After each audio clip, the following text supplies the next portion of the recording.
नमस्कार दोस्तों, मेरा नाम है मदन मोहन। साथियों, जैसा कि आप सबको पता है कि दुनिया भर में कोविड-19 का एक नया वेरिएंट फिर से तबाही मचाने की ओर अग्रसर है। ऐसे में कोविड-19 का नया वेरिएंट भारत में भी दस्तक दे चुका है।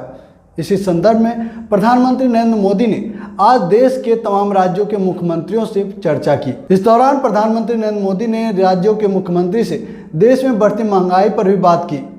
उन्होंने खास करके पेट्रोल और डीजल की बढ़ती कीमतों के बारे में भी राज्यों के मुख्यमंत्रियों को ध्यान दिलाया। लेकिन दोस्तों, देश भर के तमाम विपक्षी पार्टियों के मुख्यमंत्रियों ने प्रधानमंत्री के इस बयान को बड़ा ही गैर जिम्मेदाराना माना।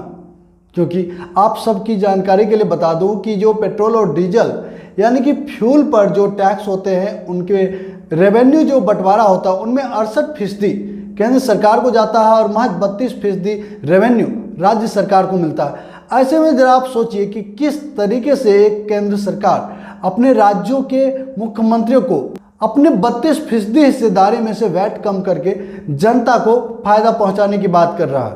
दिनों दिन चुनौतियां बढ़ती जा रही हैं। ये संकट, वैश्विक संकट, अनेक चुनौतियां लेकर के आ रहा है। ऐसे संकट के समय में केंद्र और राज्यों के बीच तालमेल को, कोऑपरेटिव फेडरलिज्म की भावना को और बढ़ाना अनिवार्य हो गया है। अब मैं एक छोटा सा उदाहरण देता हूं। जैसे पेट्रोल डीजल की कीमतों का एक विषय हम सबके सामने है। देशवासियों पर पेट्रोल डीजल की बढ़ती कीमत का बोझ कम करने के लिए केंद्र सरकार ने एक्साइज ड्यूटी में कमी की थी। पिछले नवंबर महीने में कम की थी। केंद्र सरकार ने राज्यों से भी आग्रह किया था कि वो अपने यहां टैक्स कम करे और ये बेनिफिट नागरिकों को ट्रांसफर करे। इसके बाद कुछ राज्यों ने तो भारत सरकार की इस भावना के अनुरूप यहां टैक्स कम कर दिया, लेकिन कुछ राज्यों द्वारा अपने राज्य के लोगों को इसका कोई लाभ नहीं दिया गया। और मुझे लगता है कि आप सबको आश्चर्यचकित नहीं होनी चाहिए। यह निहायत ही गैर जिम्मेदारा बयान है। क्योंकि प्रधानमंत्री जब सोचते हैं कि हम देश के विकास के लिए कार्य कर रहे हैं, तो ऐसा नहीं है कि राज्य सरकारें या राज्य का मुख्यमंत्री तमाम टैक्सेस जो लेते हैं उससे वो गुल्ली डंडा खेलते हैं। वो भी राज्य और देश का ही विकास करते हैं। उनका भी पैसा राज्य और देश के विकास में ही लगता है। तो ऐसे में मुझे लगता है कि केंद्र सरकार जो ये सुझाव राज्यों के मुख्यमंत्री को दे रहे थे, वैसे में उन्हें 33-33-33 का फॉर्मूला अपनाना चाहिए। 33 राज्य सरकार, 33 केंद्र सरकार और 33 जनता के हिस्से में छोड़ देनी चाहिए। उससे जो भी सहूलियत, जितनी भी सस्ते हो सकते हैं पेट्रोल और डीजल, वो जनता को मिलने चाहिए। लेकिन प्रधानमंत्री मोदी ने अपना ब्रह्मास्त्र छोड़ते हैं हर बार। उन्हें लगता है कि हमारे दिमाग के सामने देश के किसी व्यक्ति का दिमाग काम ही नहीं करता। साथियों, मोदी जी के इसी ब्रह्मास्त्र को फेल करने के लिए, मोदी जी के इसी गैर जिम्मेदाराना बयान पर भड़क उठी है कांग्रेस पार्टी। कांग्रेस पार्टी के राष्ट्रीय प्रवक्ताओं में से एक पवन खेरा ने प्रधानमंत्री के इस बयान पर जमकर हमला बोला। आइए सुनाते हैं आपको उन्होंने क्या कुछ कहा। आज मुख्यमंत्रियों के साथ जो बैठक प्रधानमंत्री ने की, उसमें बहुत ही गैर जिम्मेदाराना तरीके से प्रधानमंत्री ने एक ऐसी बात की जो किसी भी सही सोच रखने वाले व्यक्ति के हलक से नहीं उतरती। वो थी पेट्रोल और डीजल पर एक कोऑपरेटिव फेडरलिज्म के आड़ में जो प्रधानमंत्री ने टिप्पणी की, वो उन्हें शोभा नहीं देती, उस पद को भी शोभा नहीं देती। उन्होंने अपील की राज्यों से कि वो वैट कम कर दें ताकि उपभोक्ता को राहत मिले डीजल और पेट्रोल के दामों से।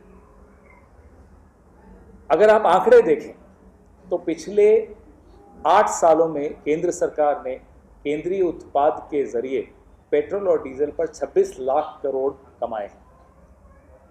वो राहत उपभोक्ता को उन्होंने नहीं दी। और अगर आप कैलकुलेट करेंगे तो पेट्रोल और डीजल पर जो टैक्सेस लगते हैं, 68% टैक्सेस वो केंद्र के हिस्से में जाते हैं, 32% राज्यों के हिस्से में जाते हैं। यह भी सामने अगर आंकड़े रखेंगे तो प्रधानमंत्री को पहले हिसाब देना चाहिए उस 26 लाख करोड़ का, और फिर केंद्रीय उत्पाद दरों में भारी वृद्धि करनी चाहिए। जो यूपीए के वक्त से लेकर अब तक अनेकों बार उन्होंने वो वृद्धि की है सेंट्रल एक्साइज में, उसी को अगर रोल बैक कर दें तो पेट्रोल और डीजल बहुत सस्ता उपभोक्ताओं को मिलना शुरू हो जाए। अलग से मेरा सवाल है, पहले इसी पर रखते हैं क्योंकि बहुत महत्वपूर्ण मुद्दा है, पेट्रोल डीजल का मुद्दा है, हम और आप रोज उसको झेलते हैं, तो पहले उस पर पूछिए। सर, प्रधानमंत्री की तरफ से कहा गया है कि राज्य टैक्स कम करें, और उसके बाद बीजेपी नेताओं की तरफ से भी बयान जारी कर बताया गया कि किस तरीके से बीजेपी शासित राज्यों के मुकाबले गैर बीजेपी शासित राज्यों में टैक्स ज्यादा लिया जा रहा है। प्रधानमंत्री भूल जाते हैं कि वो पूरे देश के प्रधानमंत्री हैं, और जब वो प्रधानमंत्री के पद पर बैठकर मुख्यमंत्रियों से बात करते हैं तो उन्हें इस तरह से राज्यों के नाम ले लेकर बोलना कि आप कम कर दीजिए, गैर भाजपा शासित राज्य कम कर दें, यह जानकारी है उन्हें कि 26 लाख करोड़ वो अर्जित कर चुके हैं सेंट्रल एक्साइज के माध्यम से पेट्रोल और डीजल पर पिछले 8 साल। उसका हिसाब देना चाहिए था। और जो उनकी संवैधानिक जिम्मेदारी है केंद्र सरकार की, जीएसटी का हिस्सा राज्यों को सही समय पर दें, उसके लिए उन्हें माफ़ी भी मांगनी चाहिए कि वो नहीं देते, परेशान करते हैं राज्यों को। नंबर 3, जो आपने सेंट्रल एक्साइज पिछले 8 सालों में बढ़ाया है, उसको अगर आप रोल बैक करेंगे तो आज ही पेट्रोल और डीजल की कीमतों में भारी गिरावट आएगी और उपभोक्ताओं को अच्छी राहत मिलेगी। अगर आपकी नीयत में खोट नहीं है और आपकी नीयत में है कि आप राहत देना चाहते हैं, सिर्फ राजनीति करना चाहते हैं, सो तो आप कर ही रहे हैं। सवाल तो ये था कि बीजेपी की तरफ से ये डाटा दिया जा रहा है कि वैट का जो है उनमें कैसे वैट ज़्यादा वसूला जा रहा है।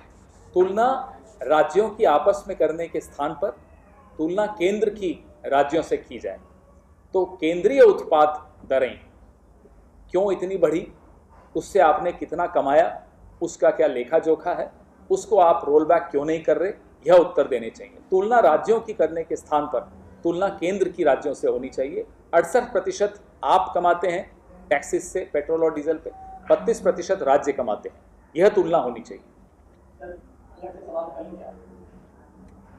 सवाल है सर कि 40 गाँव के नाम बदलने की बात बीजेपी कर रही है, प्रस्ताव दिल्ली सरकार को देगी, और नाम जो है सबके मुस्लिम नाम है जिन गाँव के, जैसे मोहम्मदपुर हो गया, चाहे हौज खास हो गया, यूसुफ सराय हो गया, शेख सराय, ऐसे गाँव के नाम चिन्हित किए गए हैं, उसको बदलने की बात की जा रही है, इसको किस तरह से देखते हैं?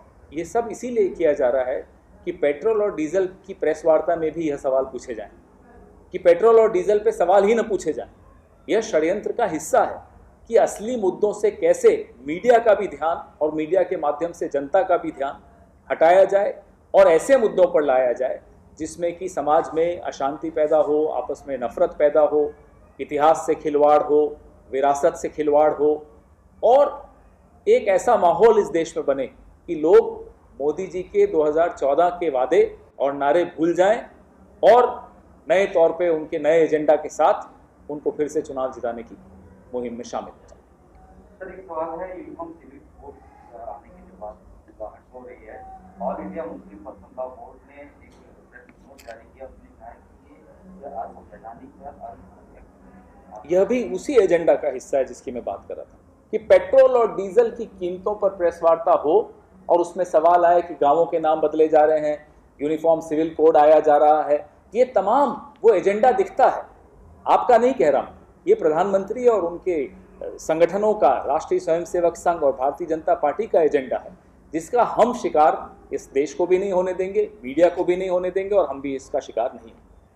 अभी प्रणव जी बता रहे थे, हरियाणा में तो भाजपा शासित प्रदेश है, सबसे ज़्यादा वैट है पेट्रोल और डीजल पर, उसका जवाब प्रधानमंत्री दें। तो ये आधी अधूरी बातें जानकारी लेकर बैठते हैं। एक सरकारी बैठक है, उसमें भी राजनीति करते हैं, ये पहले किसी प्रधानमंत्री ने नहीं किया और 2024 के बाद जो भी प्रधानमंत्री बनेंगे वो भी इस तरह की बातें नहीं करेंगे। धन्यवाद। दोस्तों, आपको बता दें कि दरअसल प्रधानमंत्री को जनता के दुख दर्द, महंगाई में पिसती जनता, झुलसती जनता, कतई उन्हें इसका परवाह नहीं है। वो तो सिर्फ और सिर्फ इसलिए राज्यों के मुख्यमंत्रियों को ये सवाल किया या ये सुझाव दिया ताकि जनता को पता चले कि अरे ये राज्य सरकार ही हमारे दुखों को कम करना नहीं चाहती है, ये राज्य सरकार ही तमाम महंगाई की जड़ में है।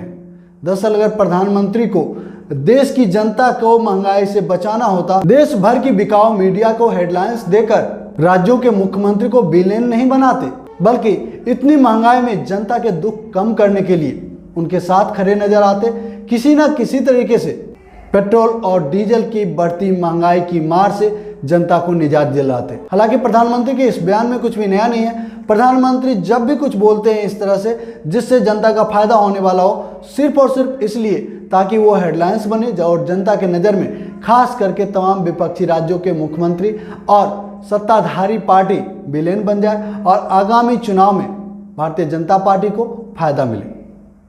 अगर हमारी बातें आपको सच्ची लगी, अच्छी लगी, वीडियो को लाइक कीजिएगा, शेयर जरूर कीजिएगा और जो दोस्त पहली बार हमारे चैनल पर, आपसे निवेदन है कि हमारे चैनल को सब्सक्राइब कर ले और घंटी के बटन को जोर दबा दे ताकि हमारा हर एक वीडियो सबसे पहले आपको मिले। जय हिंद, जय भारत, जय संविधान।